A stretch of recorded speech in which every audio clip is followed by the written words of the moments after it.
스펜서 존슨이라고 하는 인물이 있습니다. 그는 심리학을 공부했고 또 거기다가 의학을 공부했습니다. 하버드대에서 강의도 했습니다. 우리말로도 많은 책이 번역되었는데요. 누가 내 치즈를 옮겼을까? 행복, 이와 같은 책들은 동화 같은 그런 책으로 구성되어 있는데요. 우리에게 귀한 교훈을 여러 가지를 주고 있습니다. 한편으로 그는 선물이라는 책도 썼는데요. 거기에서 그는 인간이 받은 3가지 선물에 대해서 이야기를 합니다. 그것을 거론하겠습니다. 첫째로, 인간이 받은 선물은 현재라고 하는 시간을 선물로 받았다, 이렇게 이야기합니다. 또 둘째로, 인간은 과거로부터 교훈을 배우게 되는 그 과거의 교훈이라는 선물을 받는다.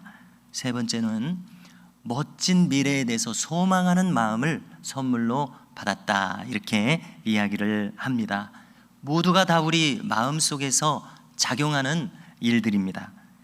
자, 예를 들어서 이분은 현재라는 시간이 선물인 이유에 대해서 이렇게 이야기합니다. 자, 어린 시절을 추억해 볼 때에 어린 시절에 나는 무엇을 하든지 즐거웠을 것이라는 겁니다. 여러분들도 한번 돌이켜 보십시오. 무슨 일을 하든지 놀이를 하든지 즐거움이 가득한 그런 시간을 보냅니다.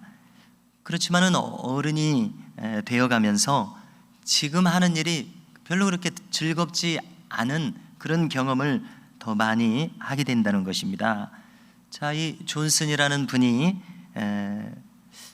들게 되는 이유는 이것입니다. 점점 어른이 되어가면서 지금 하는 일에 집중을 잘 하지 못하기 때문이다, 이렇게 설명을 합니다.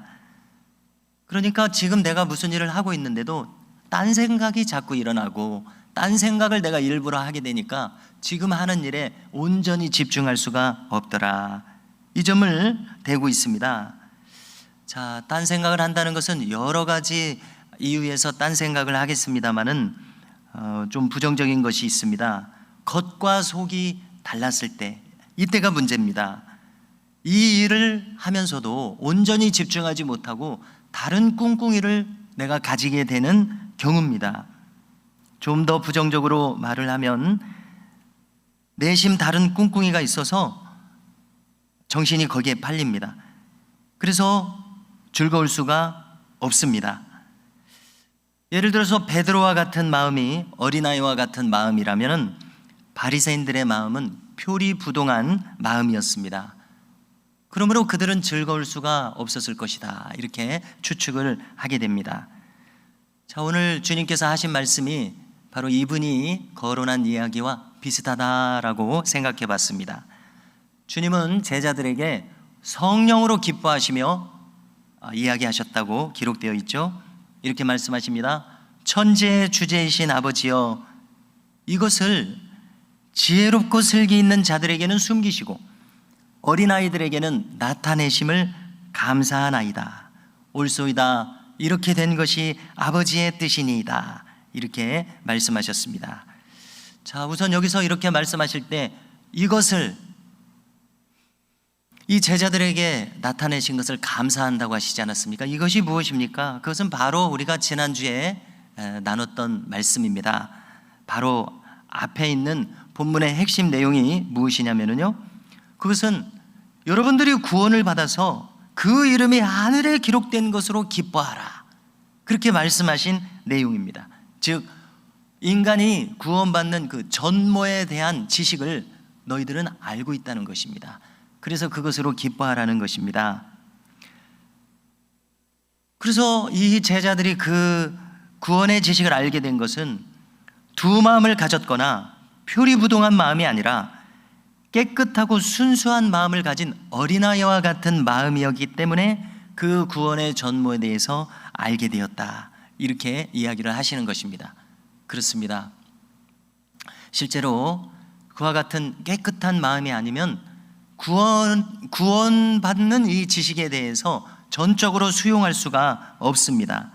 주님께서도 팔복에서 이르시기를 마음이 청결한 자는 복이 있나니 하나님을 볼 것이요 말씀하시지 않으셨습니까? 그래서 주님께서는 어린아이들에게는 나타내심을 감사하나이다, 옳소이다, 이렇게 된 것이 아버지의 뜻이니이다 라고 이야기하십니다. 자, 무엇이 중요합니까? 무엇이 놀랍습니까? 하나님의 뜻이 이렇게 작용한다는 것입니다. 자, 인간에게 있어서 가장 중요한 것은 무엇입니까? 우리가 많은 것을 논할 수 있습니다만은 그것을 다 수렴하면 핵심적인 것은 우리의 영혼이 구원받는 것입니다. 그러면 우리의 영혼이 구원받는 것이 중요할 때 어떻게 하면 구원을 받을 수가 있습니까? 먼저 우리가 구원받는 올바른 지식을 가져야 됩니다. 이 지식이 없이는 구원에 이르기가 어렵습니다. 그리고 그 지식을 알게 되는 것, 그것이 바로 계시입니다. 오늘 말씀의 주제가 바로 이 계시입니다. 계시라고 하는 말 뜻, 원어의 뜻 자체가 감추어진 것이 드러났다는 뜻입니다. 계시가 없으면 감추어진 진리가 우리에게 알려질 수 없습니다. 그러므로 계시가 주어진다는 것이 사화를 좌우하는 중요한 요소인 것을 알게 됩니다. 자, 우리가 계시라고 할 때 어떤 인상을 받습니까? 좀 신비적인 인상을 받는 것이 사실입니다. 자, 그런데 신비적인 요소도 어느 정도 있겠습니다만은 더 중요한 것이 있습니다. 그것은 무엇인가 하면은 이렇게 예수님께서 말씀하시는 계시는 너무나도 분명하고 너무나도 똑똑하게 성경에 이 계시가 모두 기록되어 있다는 사실입니다. 그러므로 우리는 신비롭게도 내 개인의 경험을 통해서도 계시하십니다. 그것은 대부분 말씀에 이미 있는 것을 재확인해 주시는 방식으로, 확증시켜 주시는 방식으로 임한다라고 생각이 되어집니다. 자, 그렇기 때문에 확증하는 방식 이전에 그 기준이 되는 것은 무엇입니까? 바로 성경 말씀을 통해서 계시해 주신 모든 구원의 도리가 여기에 기록되어 있다고 우리가 믿게 되는 바로 그 말씀입니다. 이 말씀을 통해서 계시가 이루어져 있습니다. 자, 그런데 다시 거론합니다. 혹자에게는 이 계시가 감춰졌습니다. 그러나 혹자에게는 이 계시가 열려지게 됩니다. 이것이 바로 성경이 가진 신비로운 작용입니다. 신비로운 힘입니다. 우리가 반드시 거듭 기억할 것은 우리에게 주신 이 성경 말씀이 곧 계시라는 점입니다. 그리고 이 계시는 말씀을 통해서 우리에게 나누어집니다. 이 말씀은 세 가지 양상으로 나타납니다. 모두가 아시는 것입니다. 기록된 말씀인 이 성경으로, 또 지금처럼 나누어지는 이 선포된 말씀, 선포되어지는 말씀, 설교 말씀으로서 전해지는 말씀이 있습니다. 그런가 하면은 성육신으로서 말씀이 육신이 되어 오신 성육신하신 예수님. 그래서 우리는 말씀은 이 세 가지가 있다고 정리하게 됩니다. 다시 성경 말씀이 있습니다.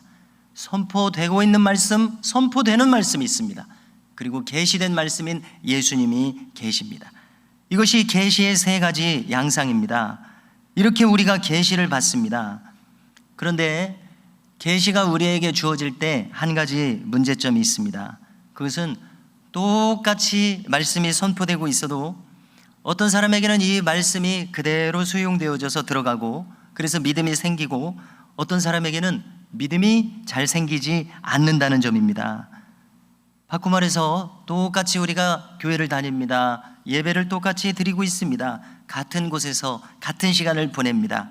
똑같이 설교 말씀을 들었어도 어떤 사람에게는 이것이 믿음으로 크게 일어나는 사람이 있고 어떤 사람은 전혀 하나님의 말씀이 작용하지 않는 사람이 있다는 것입니다. 참으로 안타까운 일이죠. 그래서 우리는 그 원인을 한번 생각해 본다면요, 어떻게 해서 그런 일이 일어나겠습니까? 그것은 바울이 표현한 대로입니다. 듣는 사람이 믿음으로 그 마음에 합하여 듣지 않기 때문에 그렇습니다. 즉 달리 말해서 그의 수용하는 이 자세에 지금 문제가 있습니다. 또 달리 말해서 그 말씀을 받는 마음밭이 옥토밭이 되지 않을 때에는 그렇게 많은 말씀이 쏟아져서 내려와도 마치 백약이 무효인 것과 같이 아무 소용이 없게 되더라는 것입니다.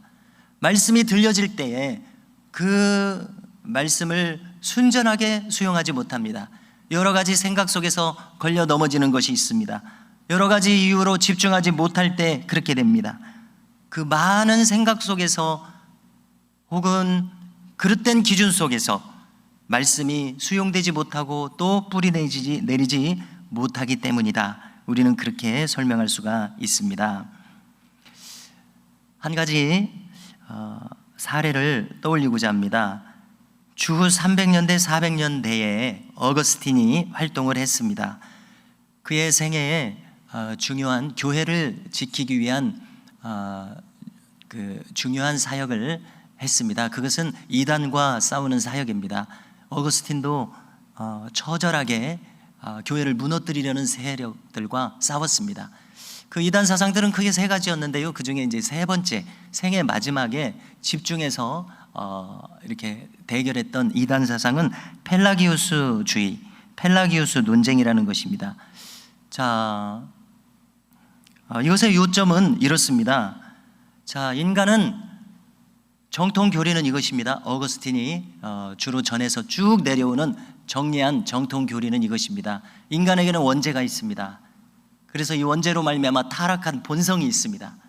그래서 하나님께서 은혜를 주시지 않으면은 이 타락한 본성은 하나님을 깨달을 수도 없고 죄를 깨달을 수도 없고 회개할 수도 없다. 이것이 바로 원죄의 교리입니다. 인간에 대한 교리죠. 인간의 마음을 설명하는 것입니다. 자, 이것이 이제 정통 교리입니다. 뭐 어렵게 생각할 것 없습니다. 아담과 하와가 이 죄성이 있기 때문에 불순종하여 선악과를 먹었습니다. 그런가 하면 바로 아랫세대 가인과 아벨 사이에서도 문제가 일어났습니다. 그 인간의 죄된 본성이 그렇게 나타났다. 우리가 쉽게 확인할 수 있습니다. 어려운 것 아닙니다. 자, 그런데 펠라기우스라고 하는 사람은 이것을 삐딱하게 생각하는 거예요. 그는 브리튼, 그러니까 오늘날의 잉글랜드입니다. 우리식으로 말하자면 영국의 수도사였었습니다. 그가 한 번은 로마에 순례차 방문했습니다. 자, 로마는 아무래도 신앙의 중심지 아닙니까? 그는 몹시 기대하는 마음을 가지고 왔는데 대단히 실망하게 됩니다. 왜냐하면은 로마의 이 너무나도 윤리적으로 타락한 도시였기 때문에 그렇습니다. 가만히 보니까 신앙인들도 비슷합니다. 그래서 그는 대단히 고민을 깊이 하게 되었습니다. 그는 금욕적인 수도사였었습니다. 존경받을 만큼 높은 이 도덕적 기준을 가지고 있었습니다. 그래서 그는 생각하기를 도대체 왜 이런 일이 일어나는가라고 생각할 때 그 원인을 이 원죄 교리 때문이다 이렇게 생각을 한 것입니다. 그는 어떻게 생각했냐면요, 인간이 원죄를 가지고 있기 때문에 인간은 그 죄된 본성을 가지고 있어서 늘 죄에 짓눌려 살게 된다는 것입니다. 그래서 이 인간의 의지로서 죄를 이겨야 되는데 늘 수동적인 자세가 되고 늘 방어적인 자세가 된다는 것입니다. 그래서 약해 빠진 의지로 말미암아 계속해서 죄를 짓게 된다, 이렇게 논리를 끌고 간 것입니다. 여러분들 어떻게 생각이 되어지십니까? 그래서 그는 인간의 의지를 극단적으로 강조하게 됐습니다. 그래서 이제 여기서 더 나가는 거예요. 성경 안에 머물러 있어야 되는데 성경 밖으로 이제 나가서 원죄라는 교리를 사용하지 맙시다 이렇게 된 겁니다. 또 은혜라는 것을 인정하지 않았습니다. 그는 오직 무엇을 주장했냐면은 인간의 강한 의지로 죄를 이길 수 있다고 이렇게 주장했습니다. 여러분들 경험과 부합하십니까? 우리가 어거스틴에 대해서 이제 어느 정도 알고 있는데요, 그는 17살에 사생아를 낳을 정도로 또 20대에 만이교에 빠져서 윤리적으로 방종하고 크게 타락했던 사람입니다. 그런데 32살에 회개하고 돌아왔었습니다. 깊이 타락했던 사람인 만큼 얼마나 내가 죄를 이길 수 없는 사람인가 하는 것을 절실하게 알고 있었습니다. 아마 다윗과 비교해 볼 수 있었을 것 같습니다. 그러므로 그는 왜 인간은 이렇게 타락했는가? 왜 이렇게 죄를 이기지 못하는가? 그것은 인간 안에 죄성이 있기 때문이다. 원죄와 타락한 죄성 때문이다. 이렇게 설명을 했던 것입니다. 그러니까 그는 누구보다도 하나님의 은혜가 필요했습니다. 하나님이 은혜를 주셔야 내가 죄를 깨달을 수 있고, 하나님이 은혜를 주셔야 내가 하나님께 돌아올 수 있다, 이렇게 생각하는 것입니다. 그래서 그는 펠라기우스가 극단적인 인본주의를 주장하는 것으로 판단을 하고 이렇게 대결을 해서 결국은 펠라기우스는 교회에서 받아들여지지 않았습니다. 그는 이단으로 정죄되었습니다. 자, 그런데 교회의 역사는 계속해서 반복이 됩니다. 하나님의 은혜를 강조하는 신앙과 인간의 능력을 강조하는 그러한 자세, 계속해서 대결하고 있습니다. 자, 무엇이 문제입니까? 오늘 주님께서 하신 표현대로 하면은요, 그는 지혜롭고 슬기로운 자였습니다. 그는 뛰어난 논리를 가지고 자기의 이론을 전개했습니다. 그러나 그는 이성을 오용했습니다. 그는 교만해져서 성경 위로 올라갔습니다. 성경과 인류의 역사에서 엄연히 찾아지는 이 원죄론을 거부했습니다. 성경 도처에서 찾아지는 은혜론을 거부했습니다. 즉 쉽게 말해서 계시의 말씀을 거부했습니다. 자, 그러면은 이것은 하나님의 말씀을 듣고 있는 인간의 이성 속에서 일어나는 일입니다. 하나님의 말씀은 인간 영혼이 마땅히 생명력을 가지고 살 수 있는 능력을 주시는 말씀입니다. 그런데 그 원리에 역행해서 말씀을 거절할 때 인간의 영혼에게는 쉼도 자유도 임할 수 없습니다. 자, 예를 들어서 말씀은 우리에게 가르쳐 주십니다. 원수 갚는 것이 내게 있다. 그러니 내가 갚으리라. 하나님은 이렇게 말씀하시지 않습니까? 그래서 우리가 사도 바울의 길을 따라서 원수도 축복하는 심령, 그 이전에 예수님 십자가에서 말씀하시는 예수님을 따라서 만일 우리가 원수도 축복하는 심령이 된다면 우리는 그 모든 관계에서 자유를 얻게 될 것입니다. 인간 본성은 되갚아주고자 하는 마음이 일어납니다. 나도 모르게.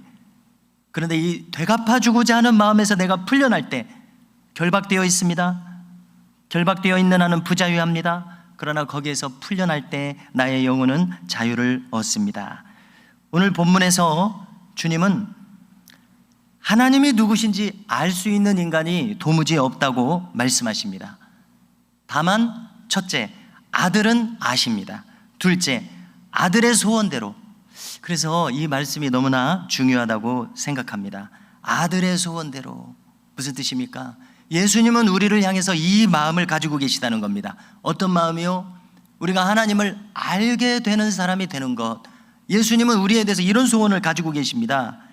그래서 우리가 예수님의 소원대로 계시를 받는 자가 되는 것입니다. 구원의 지식을 받는 자가 되는 것입니다. 그래서 아버지가 누구신지 알게 되는 것입니다. 이것이 우리 각 사람을 향한 우리 주님의 소원이십니다. 자, 주님은 제자들을 취하셨을 때, 자, 추측을 해봅니다. 지금 예루살렘에서 저 멀리서 한창 공부하고 있을 바울이 될 사울과 같은 사람들, 그런 바리새인들 중에서 제자를 취하지 않으셨습니다. 주로 갈릴리의 어부들 속에서, 천대받는 세관원 속에서, 그리고 기타 다른 제자들 모두 면면을 살펴볼 때에 학식이 높은 사람은 없었습니다. 고관 대작 중에서는 전혀 없었습니다. 바리새인들 중에서는 한 사람도 택하지 않으셨습니다. 자, 우리가 그 이유를 충분히 짐작할 수 있습니다. 주님께서 찾으신 것은 어린아이와 같은 마음을 찾으신 것을 알 수 있습니다. 복음을 들었을 때 그 복음을 전적으로 걸리는 것 없이 수용할 그 마음을 주님은 찾고 계셨음을 알 수가 있습니다. 메시아를 찾았을 때, 메시아를 발견했을 때 전적으로 헌신할 수 있는 마음을 가진 그 사람을 찾으셨음을 알 수 있습니다. 이들이 곧 어린아이와 같은 마음을 가진 이들이요 아들의 소원대로 계시를 받는 자들입니다. 자, 주님의 말씀을 들어보십시오. 오늘 말씀 마지막 부분에서 뭐라고 하십니까? 너희가 보는 것을 보는 눈은 복이 있도다. 자, 우리는 복 있는 사람들입니까? 부디 우리 모두가 주님께서 기뻐하시는 대로 이 말씀대로 정말 복 있는 사람들이 될 수 있기를 바랍니다. 그런 사람들은 어떤 사람들입니까? 계시된 말씀을 그대로 전적으로 수용하는 사람들입니다. 자, 신기한 것이 하나 있습니다. 뭐냐면요, 우리가 성경을 읽을 때 종종 우리가 마치 나도 이 성경의 현장에 있는 것 같은 비슷한 경험을 하게 된다는 것입니다. 비록 2000년이라는 시간 간격이 있음에도 불구하고 우리가 성경을 읽을 때, 또 선포된 말씀이니 설교 말씀을 함께 나눌 때 마치 나도 그 현장에 있는 것처럼, 예수님의 얼굴은 볼 수 없지만은 예수님과 함께 그 자리에 있는 것 같은 그런 경험을 한다는 점입니다. 자, 다윗과 모세를 생각해 보십시오. 그분들은 선지자들이었습니다. 왕이자 선지자였습니다. 다윗은. 그들은 남겨진 성경을 통해서 이 예수님께서 오실 것을 그렇게 기록했습니다. 예언했습니다. 한마디로 말해서, 그러나 그들은 멀리서 보기만 했습니다. 예수님이 오실 것은 알았습니다. 그러나 예수님을 직접 경험하지는 못했습니다. 멀리서 그것을 고대하기만 했습니다. 그러나 놀라운 것은 우리는 이 예수님의 실체를 경험할 수 있다는 사실입니다. 말씀을 읽을 때, 들을 때, 나눌 때 우리의 심령 속에서 이 경험이 일어납니다. 그러므로 우리 주님께서 너희 듣는 것을 듣는 자들은 복이 있도다, 너희 보는 것을 보는 자들은 복이 있도다 말씀하셨을 때 그 놀라운 축복이 우리 가운데 이루어지고 있다는 것을 믿으시기 바랍니다. 이렇게 해서 예수님을 경험하는 사람들, 평생 이 은혜가 우리 가운데 있기를 원합니다. 너희 보는 것을 보는 눈은 복이 있도다. 할렐루야.